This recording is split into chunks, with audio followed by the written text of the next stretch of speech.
বৈষম্য বিরোধী ছাত্র আন্দোলনে নারায়ণগঞ্জের সিদ্ধিরগঞ্জের মাদ্রাসা ছাত্র হাফেজ সোলাইমান হত্যা মামলায় সাবেক আইনমন্ত্রী আনিসুল হককে 4 দিনের রিমান্ড মঞ্জুর করেছেন আদালত। সোমবার বিকেলে জেলা সিনিয়র জুডিশিয়াল ম্যাজিস্ট্রেট মাইনুদ্দিন কাদিরের আদালতে তাকে হাজির করে 7 দিনের রিমান্ড আবেদন করে সিআইডি।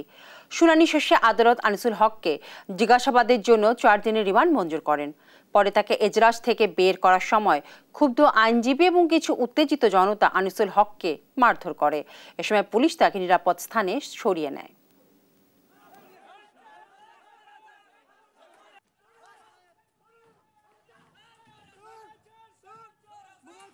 সাবেক আইনমন্ত্রী আনিসুল হক, তার নামটা এজাহারে 3 নম্বরে আছে।